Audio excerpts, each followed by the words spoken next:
Hey everyone, welcome back to our channel, and today I'm just doing a little impromptu video. I was just watering back here and putting some chemicals in the pool, and I thought, hey, I haven't done a yard walk around with you for a couple of weeks now, and there's some changes going on, so I figured I'd walk you through them.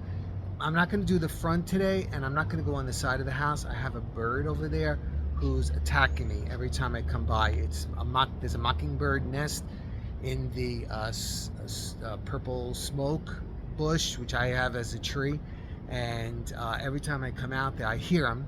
He keeps coming around, and yesterday he was attacking me, and this morning I went out at 6 o'clock in the morning to go get gas in the car, and he attacked me.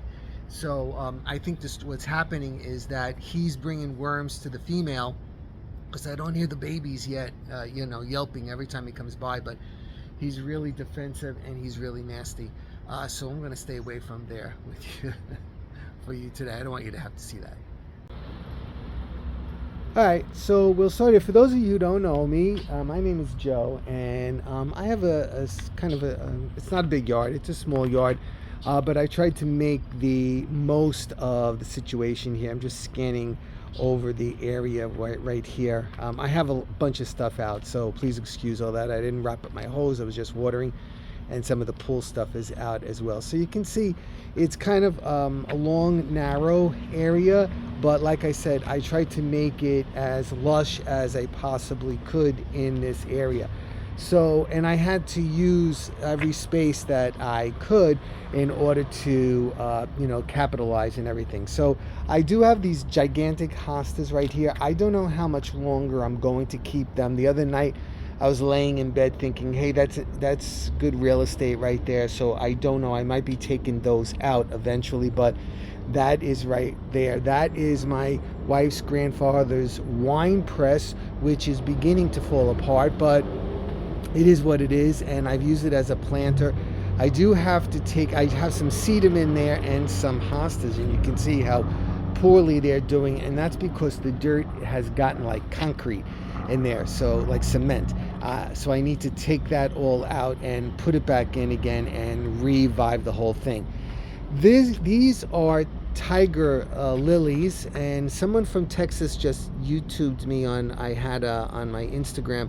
They messaged me on Instagram, and they don't call them tiger lilies. They're something else, she told me.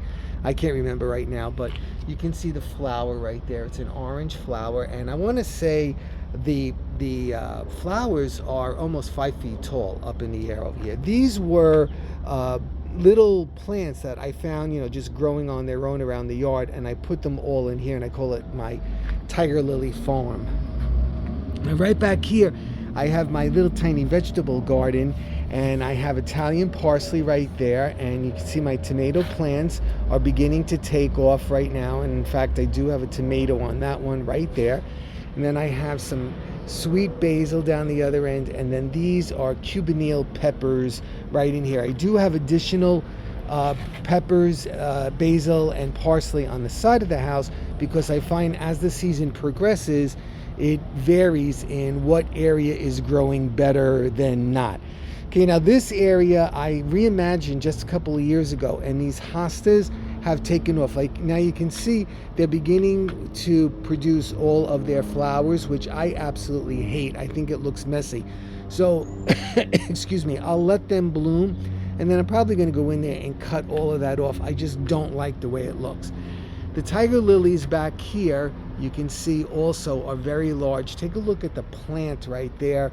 It's got to be 3 feet high. So I've been thinking about it. I think after the flowers bloom, I may go in there and just cut them all the way down. It won't do damage to them.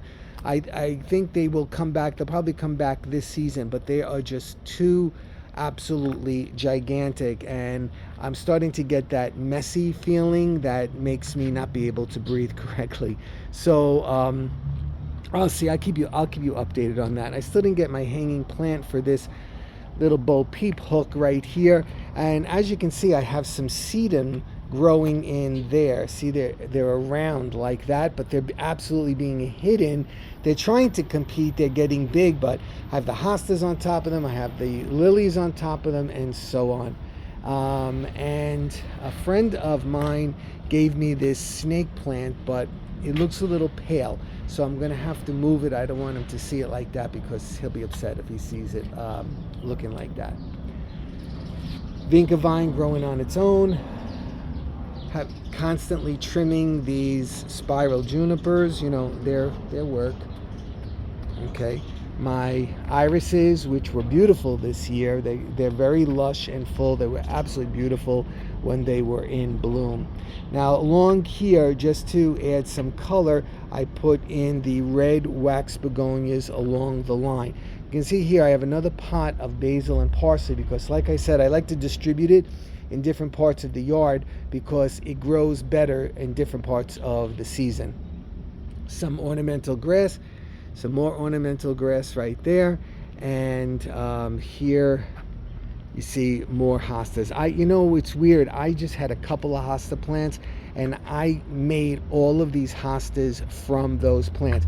Now they're weird because I know they generally like to grow in the shade, but these hostas that I have get sun all afternoon, and they do pretty well for themselves.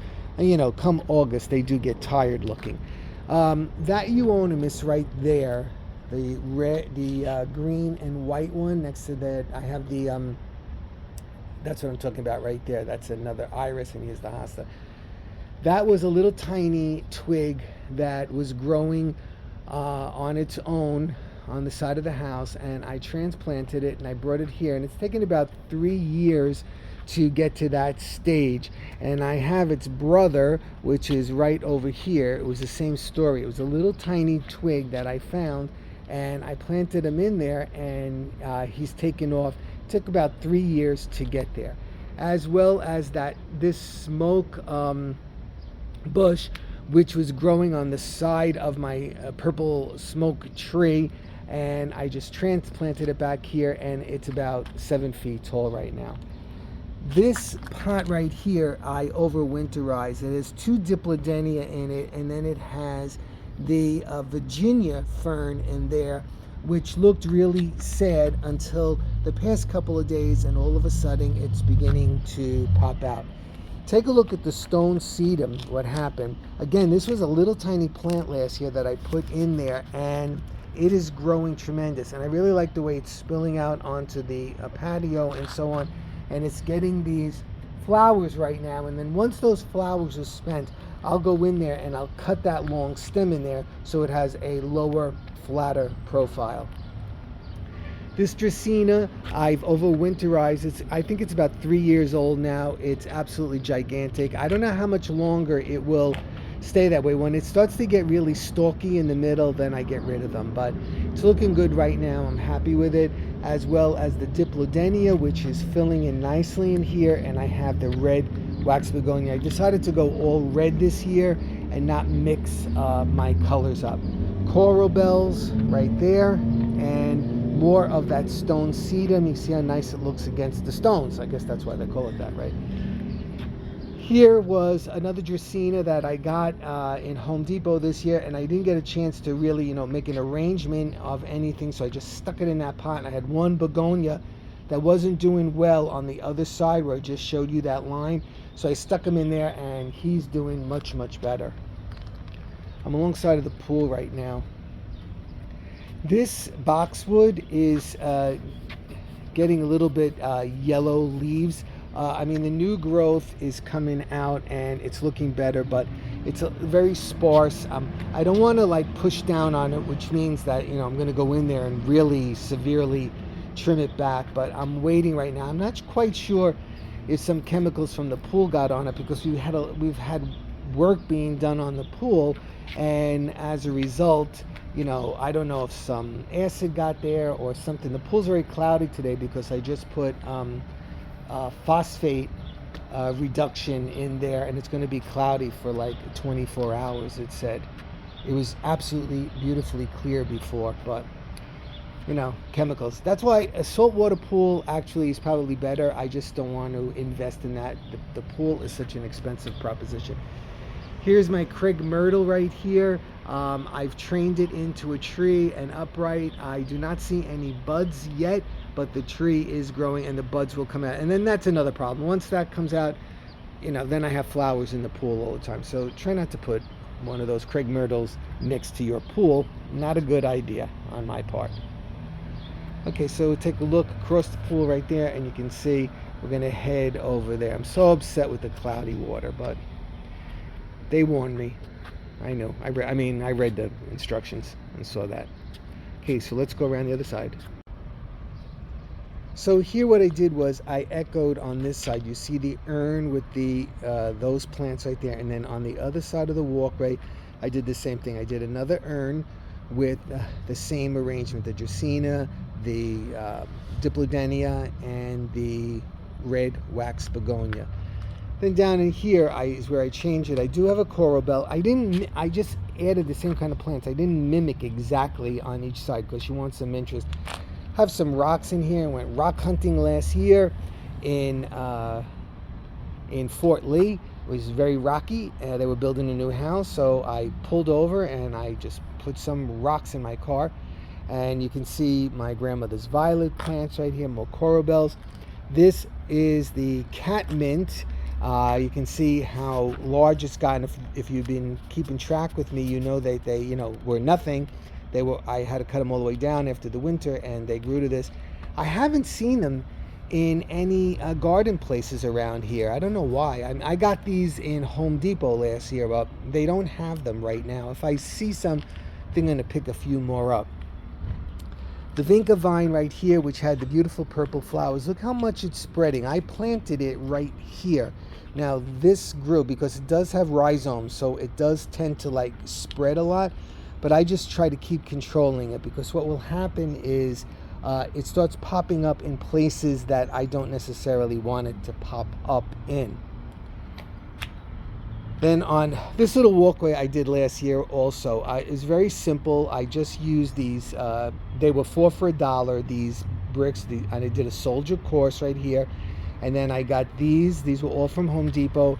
I flattened it out, I set it, and then I just put the quick drying cement in there so it would stay in place. It's an additional walkway for me to walk over to the pool. I did put more of that stone sedum in there, which Marianne, when she saw it, she goes, "Why'd you put weeds in the middle of the walkway?" And the reason I did that is because I just wanted to soften the whole area. That one grew all by itself. P.S. That stone sedum spreads like crazy, so I'm not complaining about it, because I'll just start to take it out and put it in places that I want some other additional color. These are my Cana lily plants right here, and again here in New Jersey, we have to take them in. We have to take the bulbs in the winter because they will freeze. I guess they're a tropical plant, and it's not tropical here, so they are doing really, really well, and I'm really happy. I just saw them in Home Depot for $12.98 for one bulb, which is absolutely crazy. And I have some Diplodenia in there, which I overwinterized, and it's just coming back strong right now. We're not seeing any flowers yet, but I'm sure we will. This is a Boston fern, and it looked really, really sad. I brought it in. I kept it in the shop over the winter, and it was scraggly and hardly anything to it. It looked basically all like this. And then all of a sudden this week, look what all came out. So I'm predicting that within a week or so, it's going to look absolutely wonderful. These were irises that were growing in places that I didn't want them to grow, so I took them out and I plucked them in this pot, and they started to flop over. That's what'll happen. But look, see this new growth right here, nice and straight. This one is another one I overwinterized. This is the Virginia fern, and you can see it looks sad, right? But look, take a look right there.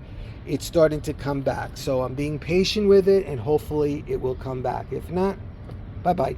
And these are more Diplodenia that I overwinterized. Here's more Cana lily. And I also have some of the begonias in there. This area right here is all my irises. And I do have some more catmint, you can see right in there. And then I put a border of my grandmother's violets right there that I've been slowly propagating.